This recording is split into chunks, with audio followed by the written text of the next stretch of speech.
Oui, bonjour. Alors, une petite vidéo en français pour les francophones qui visitent le blog, puisqu'apparemment il y en a.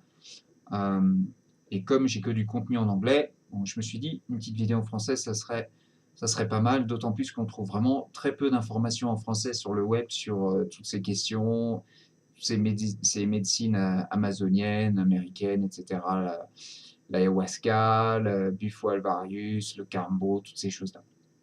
Donc, je voudrais faire une petite présentation très rapide. Si vous avez des questions spécifiques auxquelles je ne réponds pas, eh ben, n'hésitez pas, hein. J'ai des gens qui m'envoient des vidéos, des commentaires, des questions. Vous pouvez poster un commentaire sur une vidéo de, de ma chaîne YouTube si vous voulez, ou ici sur le blog. Et généralement, ce que je fais, c'est que je fais une petite vidéo pour répondre, ou je réponds directement dans le texte. Voilà. Donc, et je suis pas spécialiste, attention, hein, je suis vraiment pas du tout spécialiste. Donc, alors, juste pour vous dire ce que j'ai fait, comme ça vous savez un peu ce que je connais un tout petit peu. Alors, il y a 2 ans, presque 2 ans, j'ai commencé l'ayahuasca pour la première fois. J'ai fait 11 cérémonies depuis, donc sur 2 ans. Euh, j'ai fait 15 jours au Pérou à Pucallpa, dans une retraite avec une diète de chaman, où on mange la même chose tous les jours, on est en isolation dans une cabane, on a le droit de parler à personne. Donc on mange des choses spéciales, etc., sans sel, sans huile, machin, truc, hein, des trucs vraiment, au bout de 15 jours, je peux vous assurer qu'on en a vraiment marre.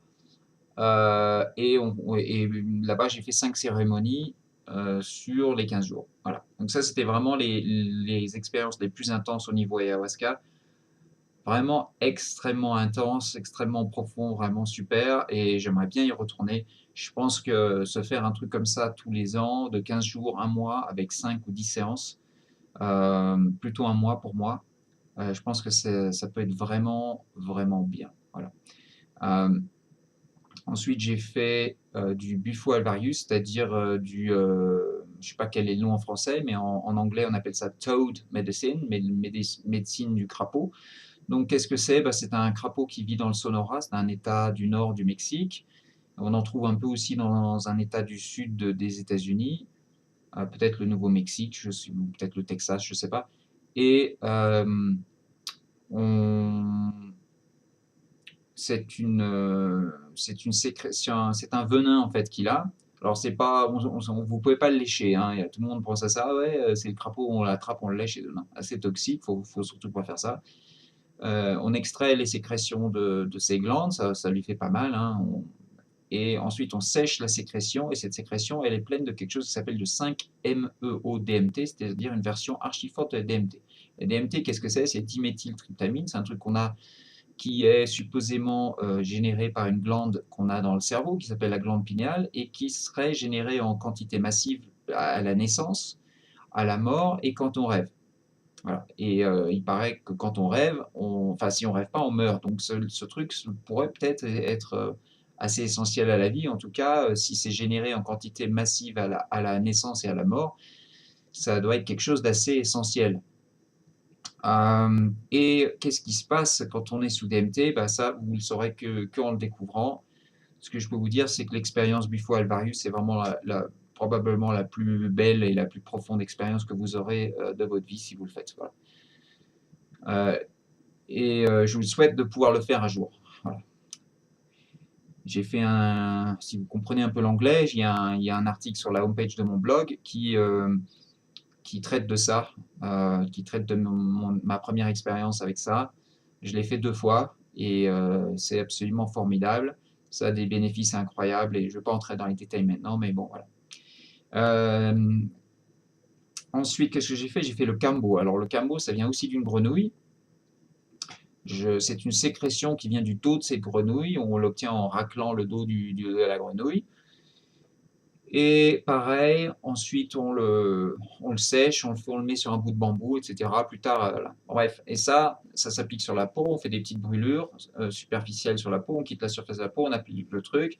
Et ça serait l'antibiotique le plus puissant au monde. ça serait capable de guérir des maladies comme la leptospirose peut-être.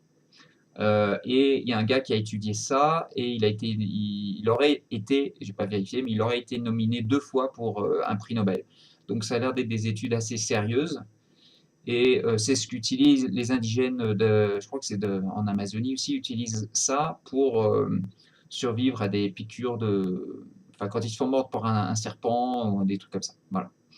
Et ils utilisent ça aussi pour d'autres trucs, pour se quitter des états mentaux pas sympas, des dépressions ou des trucs comme ça. Enfin, je sais pas s'ils ont vraiment des dépressions dans ces endroits-là, mais ça peut aider, pas juste au niveau santé. Et vous pouvez avoir des bénéfices au niveau santé qui sont incroyables avec ça. Je l'ai vu sur ma mère qui a 71 ans, qui l'a déjà fait 3 fois, qui avait des... Bon, le problème, c'est que ça peut ne pas durer longtemps. D'accord? Alors, après, ça, c'est une autre histoire, mais si vous avez des habitudes négatives néfaste au niveau de votre santé, au niveau de votre mental, vous pouvez faire tout ce que vous voulez. Si vous reprenez vos états négatifs après, et ben que ça soit des semaines ou des mois plus tard, tôt ou tard, vous allez re-avoir les mêmes problèmes. Hein, ça, c'est évident. Donc, elle, qu'est-ce que ça a fait? Ben, elle avait un problème au dos qui l'empêchait de dormir, une douleur au dos, je crois, au niveau du 3e chakra. Que vous croyez au chakra ou pas, ça ne change rien. Il y a des points d'acupuncture, des zones des points par où passe l'énergie de notre corps et le sang et tout ça. Et si ça va mal à ce point-là, bah, vous allez aller mal. Et donc elle avait une douleur très forte à ce niveau-là. Et elle avait vu 5-6 fois un kiné qui est super réputé et tout, qui a rien pu faire. Et elle a fait le Cambo et d'un jour à l'autre, parti. Voilà. Et c'est parti pendant quelques mois, je crois.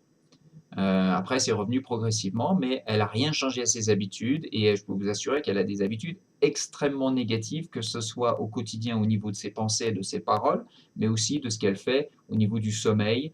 Enfin bon, je ne rentre pas dans les détails parce que bon, ce n'est pas le lieu ni le moment, mais je vous assure que si elle a des problèmes de santé, ce n'est pas un hasard. Je ne dis pas que c'est de sa faute.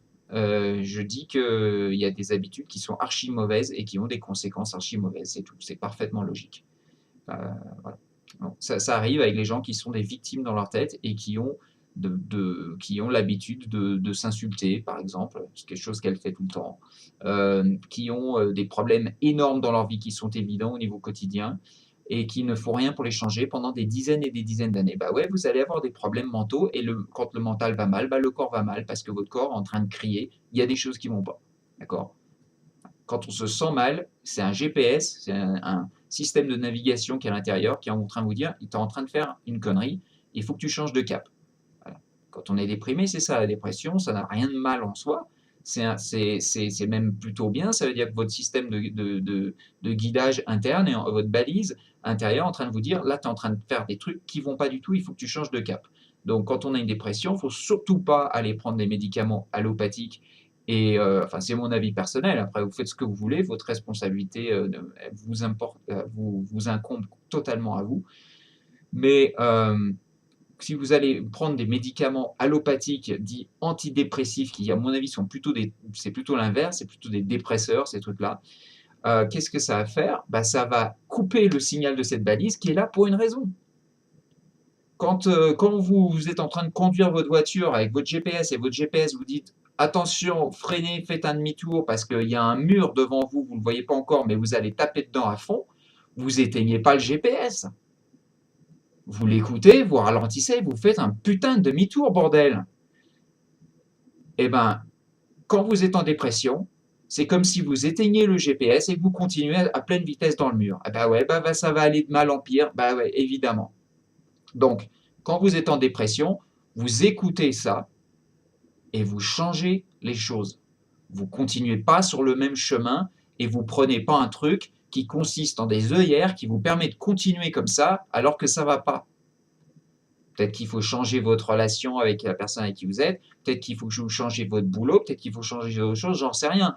Peut-être qu'il faut simplement, il faut que vous fassiez plus de sport ou que vous adoptiez une activité créatrice ou j'en sais rien. Mais il y a des trucs qu'il va falloir changer si vous êtes en dépression, c'est tout. Les gens qui veulent des médicaments, qui veulent juste, qui vont voir le médecin, vous ne pouvez pas me donner un truc juste pour que ça aille mieux, Ces personnes-là sont des personnes qui sont des victimes. Et ces personnes-là, bah, ça m'étonnerait que vous soyez sur mon blog parce que si vous êtes une victime, vous ne voulez pas une vraie solution. Et si vous êtes une victime dans vos têtes, surtout ne prenez pas d'ayahuasca, surtout ne faites pas de Bufo ou Alvarius, surtout ne faites rien parce que vous ne voulez pas guérir en fait, au fond de vous. Votre ego vous a convaincu que vous ne méritiez pas de guérir. Et si vous commencez à faire de l'ayahuasca, etc., vous allez mettre le blâme sur l'ayahuasca dès qu'il y aura un truc qui n'ira pas, dès qu'il y aura quelque chose qui n'atteindra pas vos attentes. Et qui correspondra pas à vos attentes. Or, avec l'ayahuasca, il ne faut surtout pas avoir d'attente parce que si vous en avez, je peux vous assurer que ça ne sera jamais comme ce à quoi vous vous attendiez. Ça, c'est sûr. Chaque expérience, non seulement sera différente d'une personne à l'autre, mais avec la même personne, chaque expérience va être différente. Et ça dépend énormément de votre intention. Donc, si vous êtes une victime et que inconsciemment, vous êtes en train de vous saboter jour après jour, heure après heure, il ne faut surtout pas entrer dans un processus où votre intention est importante, puisque votre intention au fond de vous, c'est de vous saboter. Donc le Kambo, c'est un truc c'est une expérience très très forte, c'est le truc le plus violent entre guillemets que j'ai pu faire, parce que c'est physiquement violent, ça vous fait vomir, etc. Ça vous purge, et moi, qu'est-ce que j'ai eu comme bénéfice par rapport à ça? J'ai eu une clarté améliorée au niveau de mon esprit, moins de bruit, moins de pensées comme ça, vous savez, les pensées qu'on a en permanence, qui vous polluent l'esprit, etc. J'en avais beaucoup moins après ça. Et une énergie incroyable le matin pour me lever, un désir de vivre, un désir d'agir, un désir de faire, un sentiment que chaque instant passé au lit, dès que je m'étais réveillé, était un instant gâché, et une énergie pour me lever tout de suite, ce qui ne m'arrive pas. Mais bon, depuis, j'ai repris aussi des mauvaises habitudes après. Suite au Kambo, à l'époque, je buvais encore, maintenant je ne bois plus, mais bon, j'avais continué, j'ai repris l'alcool. Avant et pendant et juste après le Kambo, on vous dit qu'il faut être végétarien. J'étais reparti sur des viandes, des trucs pas sains, etc. J'avais repris toutes mes mauvaises habitudes. Voilà. Donc ça, c'est l'autre point qui va archi important, c'est que ça soit l'ayahuasca, le Bufo, quel que soit le truc comme ça, qui va vous apprendre des choses sur vous-même, qui va peut-être vous retirer comme ça instantanément des angoisses, des sentiments de culpabilité que vous aviez. Comme moi, ça m'a fait ça dès la première fois et c'est jamais revenu, ça fait 2 ans. Et d'ailleurs, à chaque fois que j'ai repris de l'ayahuasca, ça m'a encore viré le tout petit peu qui restait d'angoisse etc. Donc ma vie a été transformée rien qu'à cause de ça. Ça va peut-être vous faire des trucs comme ça instantanément, quasiment d'un jour à l'autre, mais ça n'empêche que ça ne va pas faire vos devoirs pour vous. Ce n'est pas des balles magiques, en anglais magic bullets, ces trucs-là ne le sont pas du tout. Alors les gens, et moi y compris, on a tous tendance à croire que ah ouais, ça n'a pas été une balle magique pour un tel, mais peut-être que ça le sera pour moi. Non. Vous pouvez continuer toute votre vie à prendre de l'ayahuasca, à faire d'autres trucs, et rien changer dans votre vie. Parce que vous n'aurez pas appliqué les trucs que vous aurez appris pendant les cérémonies, ou parce que vous n'aurez rien changé à votre vie, tout simplement. Et moi, je suis dans cette phase où j'ai encore peur de changer certaines choses par rapport à mon boulot, tout ça, et je sais qu'il faut que je les change. Et très important de prendre la responsabilité de qui on est, de comment on se sent, de comment on ne se sent pas, de ce qu'on a fait, de ce qu'on n'a pas fait. Tout ça, c'est notre responsabilité à nous, ce n'est pas la responsabilité des autres, ce n'est pas la responsabilité des événementiaires, et c'est surtout pas la responsabilité de l'ayahuasca ou des trucs comme ça. C'est nous qui avons la responsabilité de tout ça. Et si je ne fais pas les choses que je devrais faire, c'est pas parce que l'ayahuasca n'a pas fait son boulot avec moi, c'est parce que moi, j'ai pas fait mon boulot avec moi.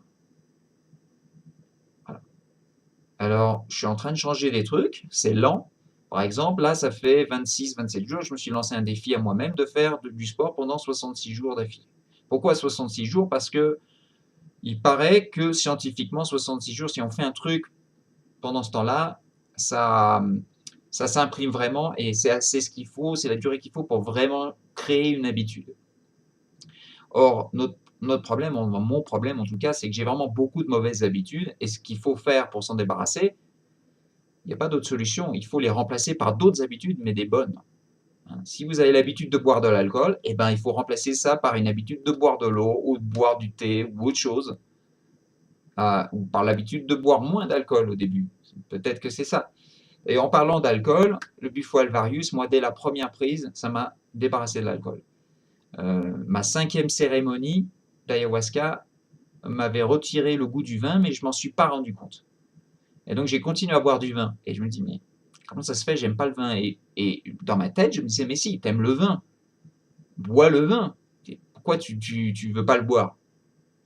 Et à la 6e, je l'ai apprécié encore moins. Et là j'ai compris que c'était l'ayahuasca qui m'avait fait ça et qu'en fait, je n'appréciais plus le vin. Or, à la base, les gens n'apprécient pas le vin. C'est un de ces trucs qu'on apprend à apprécier, pour la plupart d'entre nous, parce que tout le monde le fait et parce que c'est omniprésent, surtout en France. C'est présent à chaque repas. Tout le monde picole du vin. On est une société d'alcooliques en France. Et donc, j'ai fait comme tout le monde, j'ai appris à apprécier le vin. Mais à la base, le premier verre de vin que j'ai bu, j'ai trouvé ça dégueulasse. C'est comme la première cigarette, c'est comme la première bière, c'est comme le premier expresso. Putain, mais Dieu sait que c'est dégueulasse un expresso. C'est dégueulasse. Et donc, en fait, ce que ça fait, c'est que ça retire un peu ces couches comme des calques qui se sont surimprimées sur nous et qui ont changé notre vision, notre appréciation, qui ont changé plein de choses en nous. Et ça restaure un peu comment on était à la base.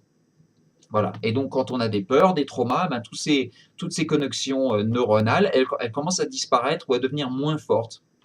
Et quand on est occidental et qu'on est archi conditionné, qu'on a tout un tas de mensonges en nous, tout un tas de peurs et toutes ces conneries qui viennent de plein de choses, entre autres, parfois de l'école, parfois de plein de trucs, des médias. Dieu sait, éteignez votre télé, votre radio et n'achetez pas les journaux. Putain, mais c'est un des pires trucs qu'on puisse faire, c'est regarder les infos à la télé. Enfin bon, pas entrer dans les détails là, c'est pas le lieu, mais bon. Et c'est l'ayahuasca scientifiquement, et la DMT aussi, je crois, scientifiquement, refait les connexions neuronales. Alors, comme nous, on est archi conditionné, ces connexions, elles sont archi imprégnées, sont archi gravées en nous, et souvent, il suffit pas d'une cérémonie d'ayahuasca pour s'en débarrasser. Il en faut peut-être 5, 10, 20, 50, j'en sais rien.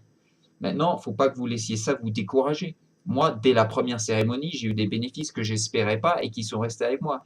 Ça m'a débarrassé de ma colère. Je pouvais avoir des crises de colère pendant 2-3 jours pour des conneries.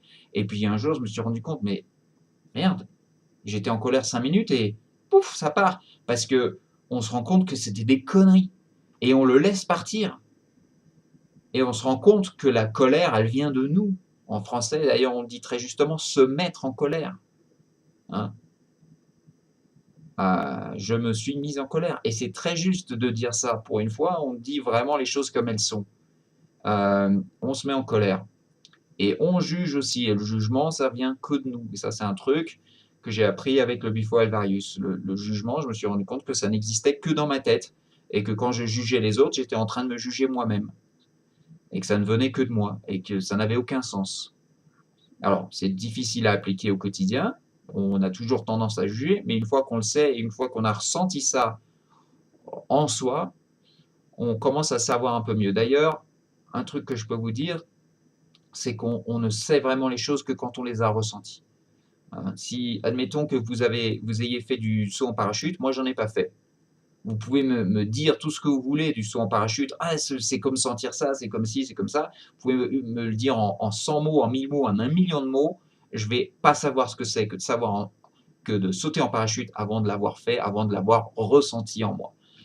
Et ben pour le jugement, c'était pareil. Avant d'avoir fait le Bufo alvarius, je savais en mots, en palabres, je savais ce que ça, que le jugement n'existait que dans ma tête, mais je ne comprenais pas vraiment parce que je ne l'avais pas ressenti. Et dans cette expérience, je l'ai ressenti à fond.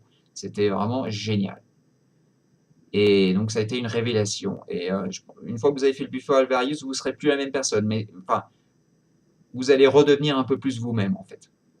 Et il n'y a pas de retour en arrière. Mais c'est pareil, je pense que c'est un truc, au début, il faut le faire de temps en temps, peut-être peut-être quelques fois par an ou tous les mois, tous les 2 mois, j'en sais rien. Mais au bout d'un certain nombre de fois, vous ressentez plus le besoin de l'avoir fait parce que vous êtes tellement redevenu vous-même. Et je connais quelqu'un qui est comme ça. Lui, il l'a fait peut-être une cinquantaine de fois. C'est une des personnes qui facilite ce genre de choses, donc il le donne aux autres.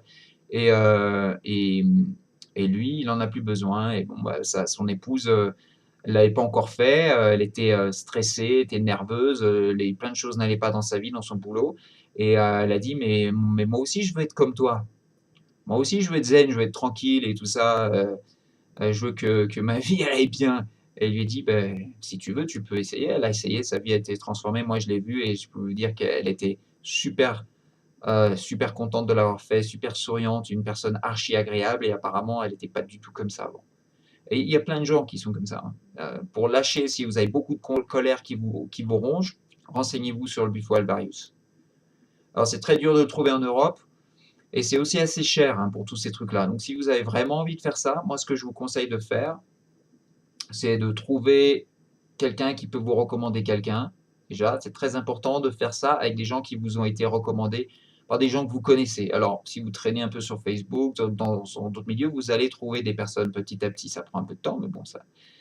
Et ce que je vous recommande, moi, c'est d'aller dans un pays où c'est moins cher.